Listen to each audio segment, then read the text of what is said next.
আজি সম্বৰ্ধনা অনুষ্ঠানৰ সভাপতি ব্লক কংগ্ৰেছৰ সভাপতি আনাৰুল ৰহমান সাহেব, কংগ্ৰেছৰ জ্যেষ্ঠ নেতা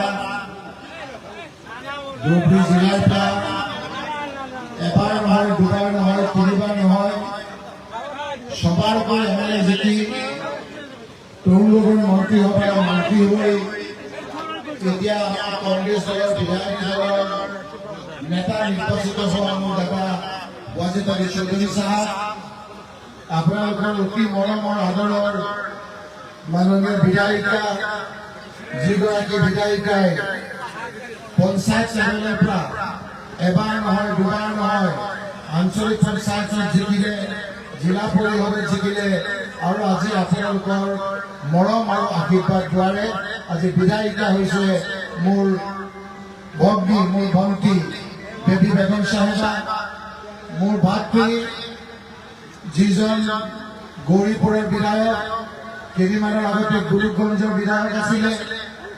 আজি আমাৰ অসমৰ 126টা সমষ্টিৰ ভিতৰত সকলোতকৈ বেছি ভোটত 1,19,000 ব্যৱধানত জিকা মোৰ ভাতৃ সুভাষ আলী চৰকাৰ সাহেব, ইয়াত উপস্থিত থকা জিলা আমাৰ প্ৰদেশ কংগ্ৰেছৰ সাধাৰণ সম্পাদক অমিত বাদশাহ ডাঙৰীয়া, জিলা কংগ্ৰেছৰ সভানেত্ৰী ডাঙৰীয়ানী কাজী মাহমুদুল হাছান সাহেব, শিল্পী কুকিনা চৰকাৰ সাহেবা, ইয়াত উপস্থিত থকা আমাৰ ব্লক কংগ্ৰেছ, জিলা কংগ্ৰেছ, যুৱক কংগ্ৰেছ, NSY, মহিলা কংগ্ৰেছ, কেইবাজনৰ সহকৰ্মী বন্ধুসকল, ব্লক কংগ্ৰেছ সমূহৰ সভাপতিসকল, ইয়াত উপস্থিত থকা মুৰব্বীসকল, উপস্থিত ৰাইজ, শিল্পীসকল আৰু শ্ৰদ্ধাৰ কংগ্ৰেছ কৰ্মী বন্ধুসকল, ৱাজিদ আলী চৌধুৰী আৰু বেবী বেগমে কোৱাৰ দৰে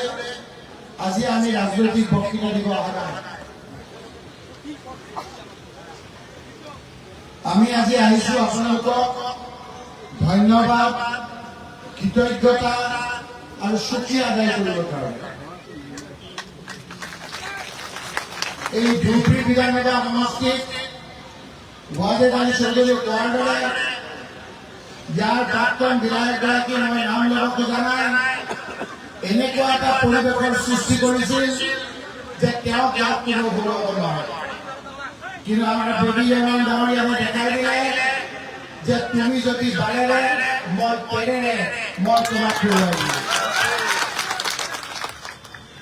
আজি আমাৰ সেই বিধায়কগৰাকী 1,000 ভোটত হাৰা নাই, 2,000 ভোটত হাৰা নাই, 3,000 ভোটত হাৰা নাই, 60,000তকৈ বেছি ভোটত আজি ধুবুৰী বিধানসভা সমষ্টিৰ ৰাইজে বেবী বেগম ডাঙৰীয়াক মৰম কৰিছে, আশীৰ্বাদ কৰিছে, দোৱা কৰিছে আৰু অসম বিধানসভালৈ পঠিয়াইছে।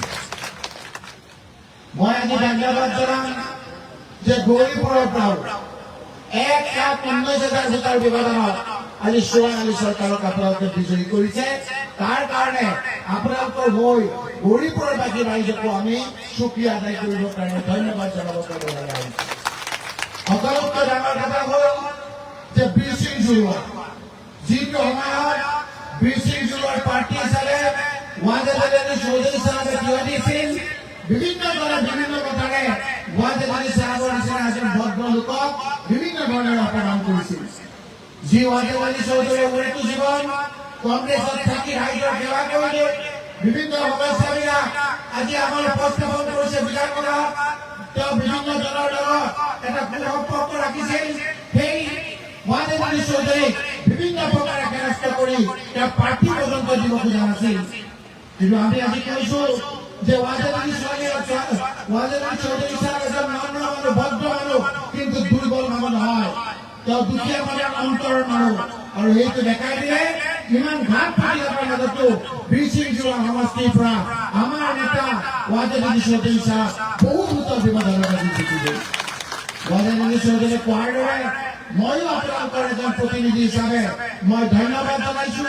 গৌৰৱ গগৈ ডাঙৰীয়াক, অসম প্ৰদেশ কংগ্ৰেছৰ সভাপতি মই মল্লিকাৰ্জুন খাৰ্গে ডাঙৰীয়াক ধন্যবাদ জনাইছো।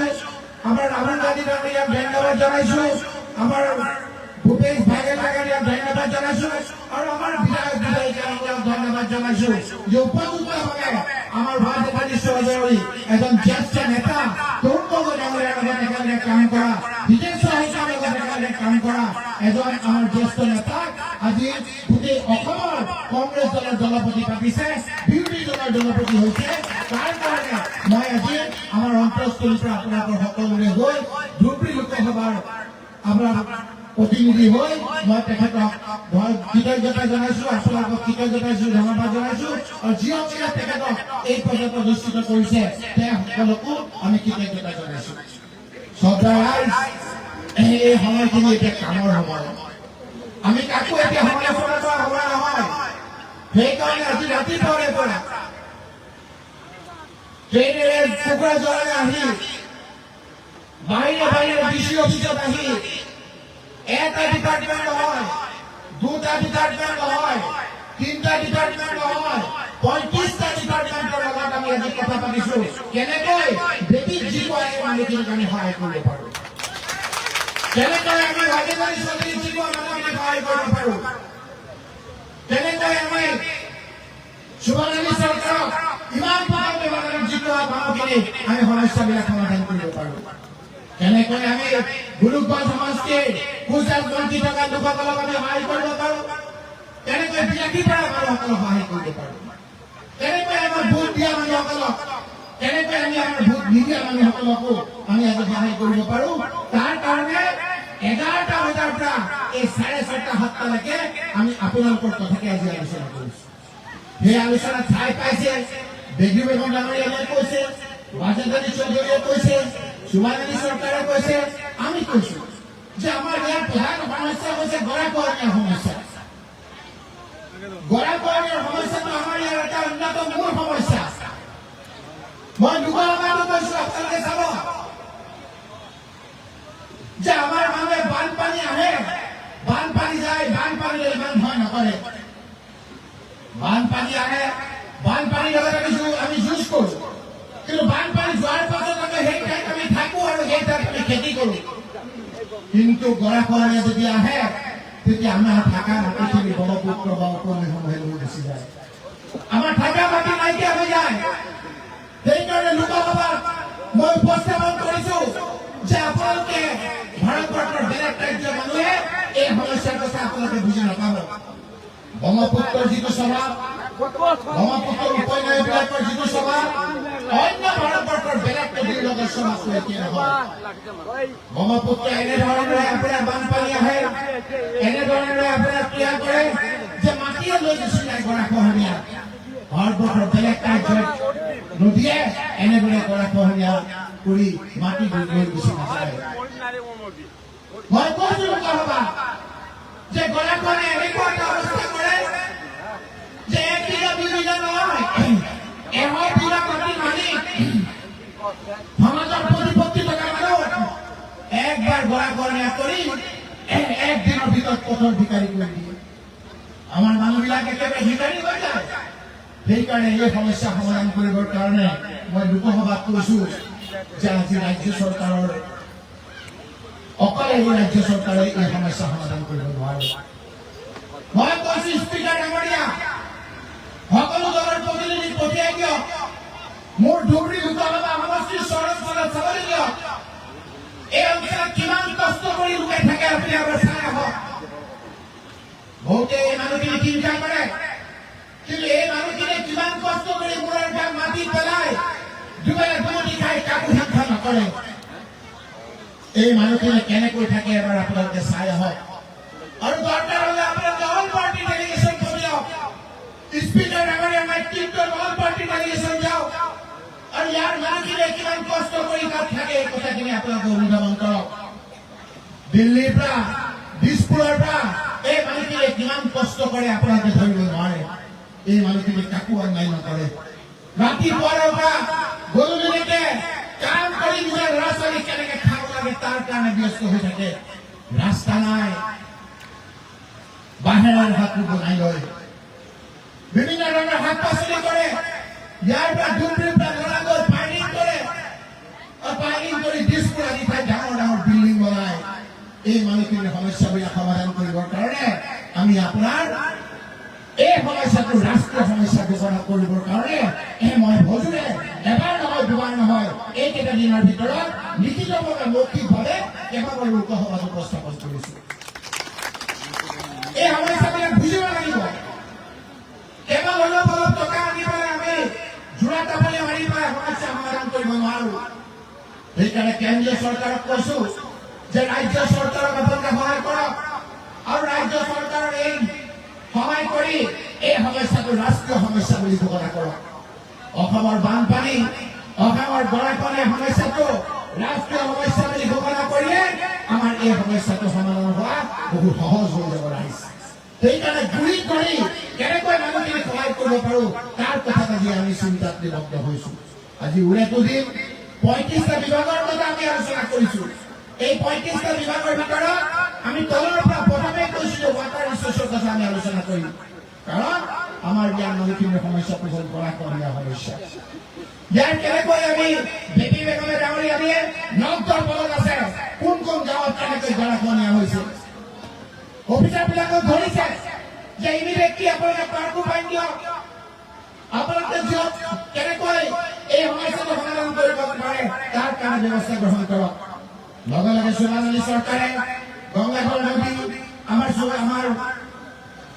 ৱাইলেজ আলী চৌধুৰীয়ে নিজৰ সমষ্টি আৰু সামগ্ৰিকভাৱে গোটেই অসমৰ এই সমস্যাটো সমাধান কৰাৰ কাৰণে আজি আমি পুংখানুপুংখভাৱে গোটেই দিন আলোচনা কৰি বাস্তৱসন্মত আমি সিদ্ধান্ত গ্ৰহণ কৰিছো। অন্য এটা সমস্যা সমাধান হ'ল যে আমাৰ মানুহৰ বহুতৰ চৰ অঞ্চলত আমিতো বাকীবিলাক ঠাইত লাইট জ্বলাইছো, কিন্তু চৰ অঞ্চলত লাইট দিবৰ কাৰণে ব্যৱস্থা নাই। সেই অঞ্চলত কেনেকৈ লাইট লৈ যাব পাৰো, কেনেকৈ পাৱাৰ গ্ৰীডে হওক চলাৰ লাইটে হওক কেনেকৈ নিব পাৰো সেই বিষয়ে আজি আমি আলোচনা কৰিছো। সেই বিষয়ে আলোচনা কৰি কেনেকৈ আপোনালোকৰ সমস্যাবিলাক সমাধান কৰিব পাৰো তাৰ বিষয়ে দীঘলীয়াকৈ আজি আলোচনা কৰি আপোনালোকৰ ওচৰলৈ আহিছো। এই সময়খিনি আমাৰ কাম কৰা সময় ভোট হৈ গ'ল। ভোট দিলে এতিয়া আমি আপোনালোকৰ কেনেদৰে সমস্যাবিলাক সমাধান কৰিব পাৰো তাৰ কাৰণে চিন্তা কৰিছো। অকল সেইটোৱে নহয়, পঞ্চায়তৰ মাজেৰে কেনেকৈ আপোনালোকক সহায় কৰিব পাৰো, স্বাস্থ্য ক্ষেত্ৰত কেনেকৈ সহায় কৰিব পাৰো। আজি মেডিকেল কলেজ হৈছে, কিন্তু সৰু সৰু অপাৰেশ্যনৰ কাৰণে নাথাকি যাবলগীয়া হৈছে। গতিকে ইয়াৰ ডাক্তৰবিলাক কেনেকৈ আমি যিমানটা পোষ্ট আছে কেনেকৈ আনিব পাৰো, বিভিন্ন ক্ষেত্ৰত আমি কেনেধৰণে ডেভেলপমেণ্ট ডিপাৰ্টমেণ্টৰ পৰা সহায় কৰিব পাৰো সেই কথাবিলাকতে আজি আমি বেছি মনোযোগ দিছো। বাকী কথাবিলাকত ইমান মনোযোগ দিব খোজা নাই। সেইকাৰণে আমাৰ হয় আমাৰ ৱাজিদ আলী চৌধুৰীয়ে কোৱাৰ দৰে আমি জিকিছো। ধুবুৰীত ভাল ৰিজাল্ট হৈছে। ধুবুৰী লোকসভাত আমি 11টা সমষ্টিৰ ভিতৰত 8টা সমষ্টি আমি জিকিছো, কিন্তু তথাপিও আমাৰ মনটো বেয়া। কাৰণ আমাৰ চৰকাৰ হ'ব বুলি ভাবিছিলো, গৌৰৱ ডাঙৰীয়াৰ নেতৃত্বত চৰকাৰ হ'ব বুলি ভাবিছিলো, আমাৰ নহ'ল। কিন্তু আমি যেতিয়া দিল্লীলৈ গৈছো, যেতিয়া আমি এই কথাবিলাক পাতিছো, ৰাহুল গান্ধী ডাঙৰীয়াই কৈছে যে আজি বিভিন্ন কাৰণত আমি বিভিন্ন ৰাজ্যত হাৰিছো, কিন্তু জীৱনত আমি এইটো ফাইট কৰিব লাগিব। আমি কথাবিলাক বুজিব লাগিব। এই যে মানুহে মেৰু বিভাজন হৈছে, হিন্দু মুছলমান হৈছে, হিন্দু মুছলমান হৈছে, এইটো নতুন হোৱা নাই। বিভিন্ন ইলেকশ্যনৰ সময়ত এনেকৈ মেৰু বিভাজন হয়। বিহাৰত নিৰ্বাচন এটাৰ সময়ত বিজেপিয়ে কৈ দিলে যে SC ST যিবিলাক সংৰক্ষণ আছে আমি উঠাই দিম। বিজেপি জিকিব লাগিছিল, সকলো মানুহে বিজেপিৰ বিৰুদ্ধে ভোট দি নীতিশ কুমাৰৰ নেতৃত্বত কংগ্ৰেছ আৰু আমাৰ RJD চৰকাৰ হ'ল। ঠিক একেদৰে ভাৰতবৰ্ষত মণ্ডল কমিশ্যনৰ সময়তো সেই বিভাজন আমাৰ একটা মেৰুকৰণ হয়, সেই মানুহখিনিয়ে ভোট দি এখন চৰকাৰ কৰিলে। এতিয়া হিন্দু মুছলমান কৰি সাময়িকভাৱে তেওঁলোকে বিজয়ী হৈছে। 102টা চিট জিকিলে। ৰাইজে অলপ বুজিব, সচেতন ৰাইজক অলপ উদ্দেশ্য কৰি মই কৈছো, ৰাহুল গান্ধী ডাঙৰীয়াই বিভিন্ন ঠাইত কৈছে 102টা চিট তেওঁলোকে জিকিব। 102টাৰ পিছত আৰু মেৰু বিভাজন হ'ব নোৱাৰে, ইয়াতকৈ আৰু ওপৰলৈ যাব নোৱাৰে। 102টা পাই পেলাই তেওঁলোকে চৰকাৰ কৰিলে। এতিয়া যিটো হ'ব সেইটো তাৰ তললৈ নামি আহিব। 102টাৰ পৰা তললৈ নামি আহিব। এতিয়া কেৱল হিন্দু মুছলমান কৰি থাকিলে নচব, চৰকাৰখনে কাম কৰিব লাগিব। সেইকাৰণে ৰাহুল গান্ধী ডাঙৰীয়াই কৈছে যে এতিয়া সকলোতকৈ ডাঙৰ সমস্যা হৈছে সেই মেৰুকৰণ হিন্দু মুছলমানতকৈ ডাঙৰ সমস্যা হৈছে ভোকৰ সমস্যা। দুখীয়া মানুহৰ ভোকৰ সমস্যা। হিন্দু কি, মুছলমান কি, জৈন কি, বুদ্ধ কি, সকলোৰে ভোকৰ সমস্যা। যি পেট্ৰলৰ দাম 70 টকা 60 টকা হৈছিল, আজি পেট্ৰলৰ দাম আপোনালোকো নাজানে কিমান। আজি যদি 100 টকা, কালি 103 টকা, আজি আকৌ হৈছে 106 টকা। ডিজেলৰ দাম 97 rupees। আজি আপোনালোকে ইয়াত ভাবিছে যে আপোনালোকৰ অৱস্থা বেয়া নহয়। গুৱাহাটী, দিল্লী বহুত হোটেল বন্ধ কৰি দিছে। গেছ নাটনি হৈছে। এটা চিলিণ্ডাৰ দাম লাহে বাঢ়ি পেলাই কিমান হৈছে আপোনালোকে দেখিছে। গুৱাহাটীত 3,500 টকা নহয় আপোনালোকৰ এটা গেছ নাপায়। এইকাৰণে ৰাহুল গান্ধী ডাঙৰীয়াই কৈছে যে পেটৰ ভোকৰ লগত কোনো হিন্দু মুছলমান নচলিব। পেটৰ ভোকে এনেকুৱা ধৰণৰ আপোনাৰ কৰিব। ককৰোচ দেখিছে নহয়, ককৰোচ জনতা পাৰ্টি নে কিবা এটা ওলাইছে, সেইটো দেখি আজি বিভিন্ন ধৰণৰ ভয় খাইছে। এনেকুৱা হ'ব পেটৰ ভোকত ডেকা মানুহবিলাক পেটৰ ভোকত এই যিসকলে শোষণ কৰি আছে সেইসকলে গাড়ীত সোমাই প্ৰত্যেকতে ককৰোচ নাচে দেখা পাব। চাই থাকক ৰাইজ, এই সময়খিনি আমি শান্তিৰে থাকিব লাগিব। কাৰো ওচৰতে আমি আগবাঢ়ি যাব নালাগিব। এই সময়খিনি আমাৰ ভোকে এনেকুৱা ধৰণৰ এটা পৰিৱেশ সৃষ্টি কৰিব, গোটেই ভাৰতবৰ্ষই নহয়, আজি বিভিন্ন ৰাজ্যত আজি আপোনাৰ হাহাকাৰ লাগিছে। শ্ৰীলংকা বুলি এখন দেশ আছে, সেই দেশত এনেধৰণে অৰ্থনৈতিক এটা অনাটন হওঁতে 1 লিটাৰ গাখীৰৰ দাম 100 টকা হৈছিল। 100 টকা 1 লিটাৰ গাখীৰৰ দাম যেতিয়া হৈছিল, যেতিয়া মানুহ থাকিব পৰা অৱস্থা হৈছিল, লাহে মানুহে ৰাজপথলৈ নামিছিল আৰু এটা সময়ত ৰাষ্ট্ৰপতিৰ ঘৰত ৰাইজ প্ৰৱেশ কৰিবলগীয়া হৈছিল। পেটৰ ভোকৰ জ্বালা বহুত ডাঙৰ জ্বালা। যেতিয়া ককৰোচৰ নিচিনা পেটৰ ভোকে কম কৰিব, তেতিয়া এই মন্ত্ৰী এমএলএ গাড়ীৰ বিলাকে কাম নিদিব। তেতিয়া সেইবিলাকে কাম নিদিব নাই। সেইকাৰণে এই সময়খিনি অতি গুৰুত্বপূৰ্ণ। আপোনালোকৰ সমস্যাবিলাক আমি সমাধান কৰাৰ লগতে আমি কেনেকৈ সকলো মানুহ একগোট হৈ থাকো, হিন্দু মুছলমান সকলো মানুহ কেনেকৈ এক হৈ থাকো, উচকনি দিয়া উগ্ৰ মিঠা উগ্ৰ পিঠা দুইটাকে কেনেকৈ আমি আঁতৰাই দিওঁ আৰু আমি কেনেকৈ সংঘবদ্ধভাৱে ৱাজেদ আলী চৌধুৰী কোৱাৰ দৰে তেওঁলোকে যিমানেই মুছলমান মানুহক হিংসা কৰিব আৰু সিমানেই আমি হিন্দু মানুহৰ সকলোকে লৈ আমি মিলা প্ৰীতিৰ কথা কম। আমি মিলা প্ৰীতিৰে আগবাঢ়িম, এক হৈ আমি আগবাঢ়িম আৰু এক হৈ আগবাঢ়ি আপোনালোকে চাব ৱাজেদ আলী চৌধুৰী কোৱাৰ দৰে 1 বছৰৰ ভিতৰত পেটৰ ভোক এনেকুৱা কম কৰিব ৰাইজে এই চৰকাৰখন কেন্দ্ৰত নাথাকিব। তেওঁলোকে কৈছে যে 3 বছৰতে আমি এক দেশ এক নিৰ্বাচন কৰিম। 3 বছৰত আমি নিৰ্বাচন কৰিমেই। ৰাহুল গান্ধী ডাঙৰীয়াই কৈছে 3 বছৰ নালাগে। মই যিটো কথা কওঁ সেইটো ভৱিষ্যতবাণী ফলিয়াই। তেওঁ কৈছিল GST অত্যাচাৰৰ কথা, পিছত ফলিয়ালে। তেওঁ কৈছিল যে গৃহসকলক যিটো অত্যাচাৰ কৰিছে তেওঁ বিলখন উঠাই ল'ব লাগিব, তেওঁলোকে উঠাই ল'লে। কোভিডৰ সময়ত তেওঁ ৱাৰ্ণিং দিছিল, সেইটো কাৰ্যত পৰিণত হ'ল। এতিয়া কৈছে পেটৰ ভোকত কল বগাই থকা সকলো ৰাইজৰ লগত যি ধৰণে যুঁজিছে কেন্দ্ৰ চৰকাৰখন এবছৰৰ ভিতৰত নাইকিয়া হ'ব, পুনৰবাৰ শান্তিৰ প্ৰতিষ্ঠা হৈ মিলা প্ৰীতিৰ এখন চৰকাৰ গঠন হ'ব। এই কথাটো আপোনালোকে মনত ৰাখক ৰাইজ। সেইকাৰণে আজি বেগে বেগনে কোৱাৰ লগে লগে সকলো কথা বতৰা পাহৰি আপোনালোকৰ ওচৰলৈ আহিছো।